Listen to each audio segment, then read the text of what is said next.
I had this one coat, and that coat literally was my house. Look at that hand! $210. I got a job at a shoe store. I was a nanny. I was a bouncer for a very long time. But it was hard to get a waiter job in LA when I moved to LA there. You probably had some terrible jobs before you started acting. Do you remember?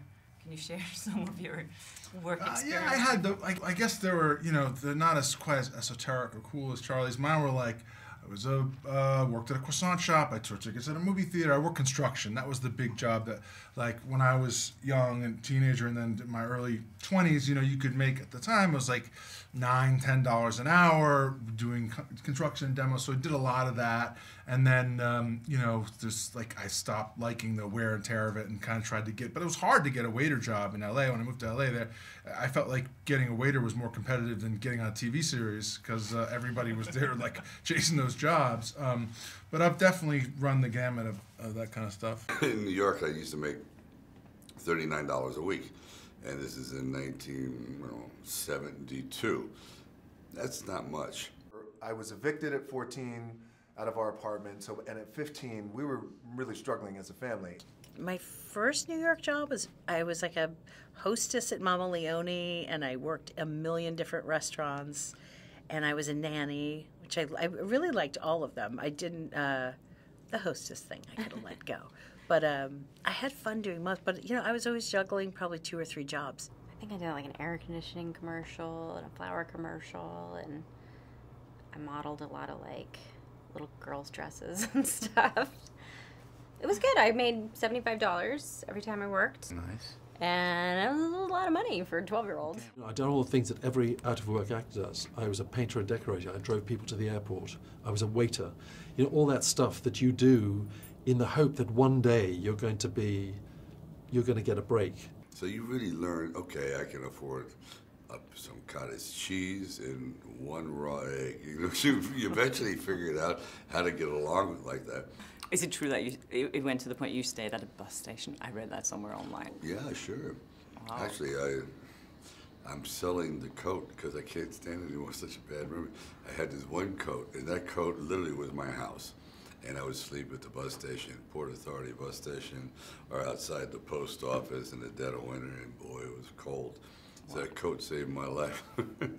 Old sheepskin coat from Afghanistan. Usually I'm that type of guy who can diffuse a situation. I was a bouncer for a very long time. Oh. So I've dealt with a lot of drunks and a lot of guys who have tried to pick fights with me. And I just don't have any interest in it. You know, I'm not the kind of guy who gets an adrenaline rush from getting in a fight. You know, I'm not overly testosterone. I feel like I have to go around and prove how tough I am. You know, I know I'm tough. I'm content with that. Is it true that you lived on a subway once? I read that. That is true. In New BC? York City. Mm-hmm. What train? It was the A C or E. Late at night, it went to just one of them. So I'd sleep on that guy going Go up out to the Mine was for, it was a hand modeling job, and I was always a nail biter. Ooh. And a lady who was like saying, I want to represent you, said, it's coming up in 3 weeks, you can't keep biting your nails. And vanity and commerce, I've never chewed my nails since. Wow. I grew up my nails and everything and went in and got the job. Wow. Were Hand modeling. Were you a hand model? Well, I mean, it was you have not great a hands. one time. Wow. How much did you pay you for that? Look at that More hand, than people. 75. Look at that hand. $210. That's a $210 hand. Oh, I was stoked. So I read somewhere that you worked at the Gap and at Hooters and it had like. Well, that was before I moved to Hollywood. Okay. Yeah, that was like my road to Hollywood. Yeah.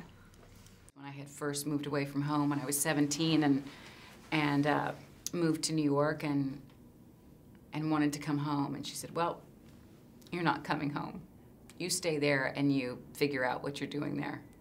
Wow. And I'm so glad she did. You know, it was just that push that I needed, and she must have known that. So what did you do then? You were just like, okay, now I have to. I stayed. Well, I was living with my sister, so I was with my best friend, you know. And I got a job at a shoe store and just started forging my path in the world. Yeah, me too. Everything from a lot of restaurant work, some hotel work, farming work, as a raspberry. Farming? Yeah, I grew up in a rural area, so yeah, some farming work, and it was a raspberry picker. But I literally also, for one summer, dug ditches. You know, it's like the, you know, the which is hard work. You know, so I always feel very grateful when I'm going to work, and any day that's challenging, I think, well, I could be back digging ditches.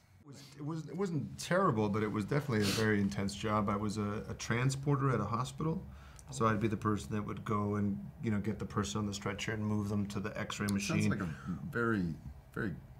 I mean, it's a lot of sick people. Sometimes you'd take bodies to the morgue. But a very caring. You took bodies to the morgue. Yeah. That was my very first. But my first day, that was my first job. Was like, I'm like, here, I'm ready. They're like, okay, go get the body upstairs and bring it down to the morgue. I was like, what? Yeah. So that, yeah. That's hardcore. And you see people in very extreme circumstances. So as an actor, it was actually kind of helpful because you see people in like the most extreme moments of their lives. I worked at as a coupon book salesman, going door to door, selling fake coupon books. Fake? For 15. Back to the hustler thing. You see, this guy's. They were, I'm the liar. I'm to assume they were fake because the lady. Never mind. I worked at McDonald's once. A lot of sick people there too. Yeah. At least when they leave. So yeah. I mean, there's many more. I mean, yeah. I sold Christmas trees. How about you? More selling, yeah. I sold pizza. Pizza? Yeah. Okay. Yeah. I picked up the phone and took orders. I think that was the most boring one I had.